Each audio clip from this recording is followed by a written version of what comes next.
wakumvise ati ale Paris Saint-Germain ndavyibuka baye tira Josore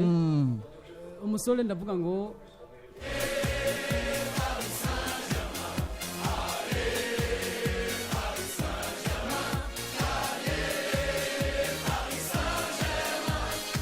nabonye muzee wa maneno Thomas Mire mzee w'amajambo avuga ati ale Paris Saint-Germain cyabaye ati ekipiragiye ale Paris Saint-Germain yabasezeye batarakira ariko nk'abantu mwe ujya mu kinyi ndavuga Thomas Miller afike n'aba Espanyol Thomas Mire sindabizi kuko ekipe baja guhura irimo mu Espanyol arayikarira cyane arayikarira cyane muga Real Madrid vyaramunaniye Real byaranse yamimutsinda ariko Real bakinye ryari ijya mu mwaka uzarayinwa yamimutsinda ijya mu mwaka uzarayinwa Real Madrid yamitsinda n'abantu mwe Thomas Miller mw'abantu ijya arayinwa mu mwaka Thomas Tuchel reka tubirinde azoba gikinase kwanza icambe Miller Thomas Murere imyaka iramurega nk'abantu mwe Real Madrid Thomas Tuchel biragoye bica none mwaka yabuze gato buriya Real Madrid byatswe kuko niri kirasuma uravuga yuko Bayern bagiye kumunzane na Real Madrid Bayern yakuramwo Real Madrid wait and this guys twinjira no dossier ya Kylian Mbappe upamekana zoba yavuye muri Bayern twinjira na Kylian Mbappe twabanye nyamakuru byinshi no vuga ngo byandika musore giye kubona sohoka inzu ya Paris Saint-Germain muri bundi uburongozi bwa Paris buravuga ati muri udafise miliyoni amajana 2 ntiwegera imari yacu ndanabona binyamakuru by'umezi banki byisi byandika ati amafaranga miliyoni amajana 2 Real yamaze kuzirekura twagomba kuba twanatanga miliyoni 100 kuwitwa Harry Kane kuva kwa Tottenham ati tukagwa n'umudefenseur tumwe turayaheba dushoboye kuba tunamutereka ko umusore ashoboye kuba ruza kudufasha kusatirizi Celestin Nyabenda sinizi yayiranze imiliyoni amajana 2 gusohoka mu nzu yerekeza mu Bufaransa nishwanze witwa Florentino Perez yabakoze cyangwa ni yo bayihenze nibaza ko tavuze ku munsi w'ejo Kylian Mbappe kwa Real Madrid nibaza ko uravye profile yiwiwe buriya yotera umupira ariko kandi ucubanza kuraba miliyoni amajana 2 ku mukinyi asigaranye umwaka umwe kuri kontra yiwiwe navyo kandi manze murabe nimba koko Real Madrid ikeneye uno musore Kylian Mbappe nibaza ko bwayo ni equipe kiri muri yubaka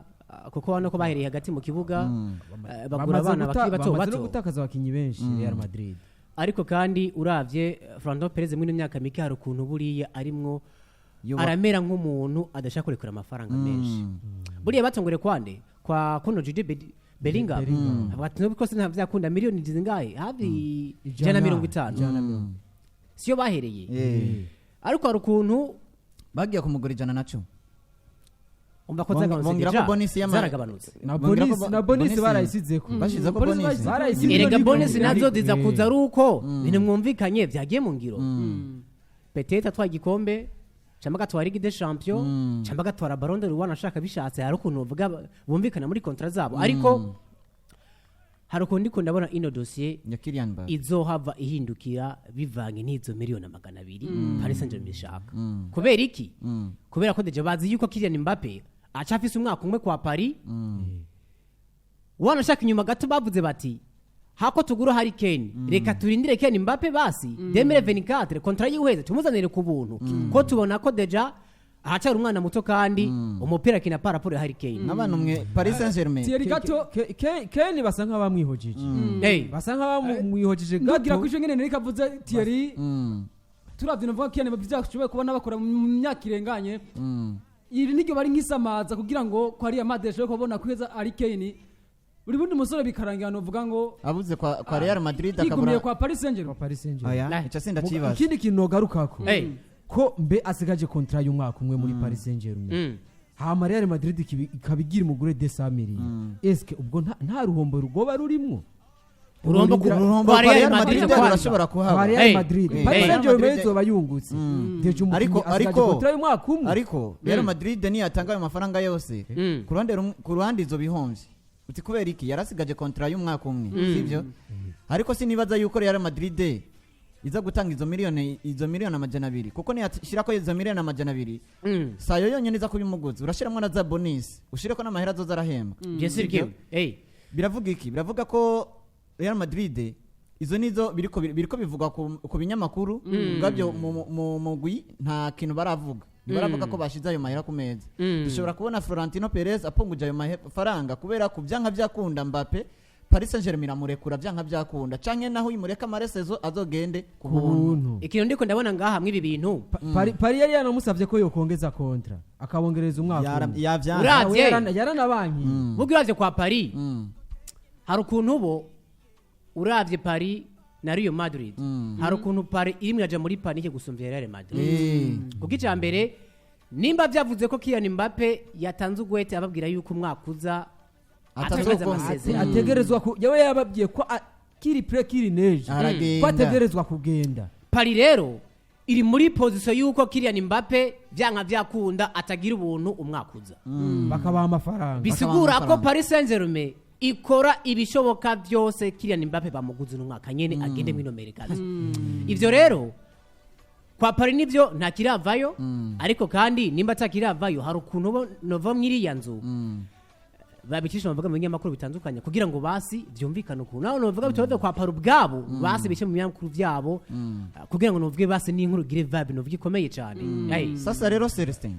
wari kuvuga ati mbega Real Madrid gutanga amafaranga miliyoni amajana navyo ndiko ndabona izo bihombye irashobora kuyatanga uti kubera iki uzima bishobora kuyatanga kubera hari mukeba wabo hariya mu Bwongereza wewe kurekura amafaranga si kibazo navuga Manchester City kurekura amafaranga si kibazo bobo bashobora gutanga izo 200 million Chelsea yamaze kuba yikebana Chelsea yavuye mu kabaye yahevye yamaze kuba ivuga yuko ndavuga iki no mugambe kwa Chelsea nibaza ko atoje nimba Real Madrid rero naho nyene niyo kwemera nimba Real Madrid rero yifuza Kylian Mbappe ubundi umukinyi ashaka kuja ekipa kubunda cyane ni Real Madrid kandi aranabona yuko agiye muri Real Madrid hari hakarusho ni kibanza ciza Karim Benzema yagisize yamaze kuba agenda azofashanya nabajya bakiri bato na Rodrigo ubundi rero ndavuga iki Real Madrid nimba yifuza itashaka ko Man City iba mupapura sivyo nirekura ko gafaranga Florentino Perez arekure sivyo ubundi Paris Saint-Germain na Real Madrid bomvikana kandi ikindi kintu mwomenya nuko umubano wo kurekure wo guhana abakinyi hagati ya Paris Saint-Germain na Real Madrid ikiriho buriya Paris Saint-Germain Paris Saint-Germain Real Madrid afise umutima mwiza kandi Asensio urumva Asensio yagiye ku buntu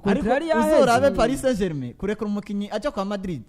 ni kintu kitoroha sivyo ni bange bamaze guhana biranabahanga no kurekura umukinyi ava muri Paraja muri Barcelona nubu biriko bivuga kwa Mbappe nuko ariyo nkuru iri kiraja hejuru sivyo na Ashraf Hakimi yabamenyesheje yuko yifuza gusubira hehe kwa Real Madrid ariko biriko bigenda gute nta kintu bariko barabivuga ko barakwega amaguru hariya kubera iki Real Madrid ubundi babona ko ari umukeba adasanzwe ariko yaba yaja kwa Barca ibiganiro biba byatanguye iyi ntambara mw'abantu mwe ndiko ndabona ukuntu ino Amerika tizobishushe kwino kesi ya Kylian Mbappe ariko iyi kesi ya Kylian Mbappe ndabahaye gushika ku munsi w'Imana ariko uravye ikintu mbona Paris vyanka vyakunda kiriye amafaranga kugira ngo Mbappe ntagire ubuntu kuko ico nzi gusa gihari nuko Kylian Mbappe baramaze kumutakaza vyaraheze ivyo vyaraheze ariko nimba koko Real Madrid nkuko mwabivuze ikabimukeneye idari kure amafaranga miliyoni 200 bizovana mugabo n'uburyo andi makipe aziyempika mwino transfer ndavuga Man City barakonkira wa mugabo na Man yo yamaze kubihagararamo ariko kandi navyo rero bizovana kandi nande na Chelsea yande ya Kylian Mbappe Mbappe nawe ubwo araraba imyaka agezeko nta Champions League aratwara Trofeo individuelle nta nimwe afise muga kandi acaraba kuri Arande uraba Alvarez uraba babana ba Philifonde biterura Kane nta gikombe na kimwe afise mugabo kandi mushire ku munzani urumva mw'abantu mugabo kandi mushire ku munzani reka dufate Man City kuko nibaza ko paraporo ya Man City novuga ko irimye place paraporo ya Man U ariko kandi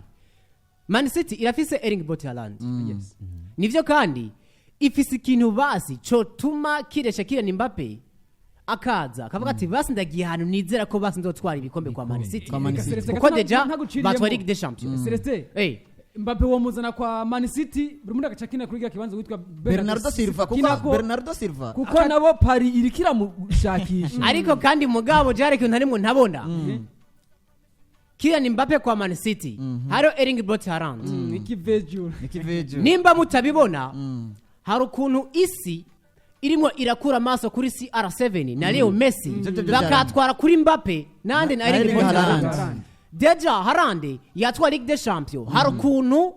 uno mwaka mu kwicumi itariki 30 araja kuri podium yande ya Ballon d'Or sivyo Kylian Mbappe deja urabona ko hari akantu Haaland amusumbije Mbappe no muri batatu ba mbere aho yabiragoye Mbappe biragoye ariko mugabo kandi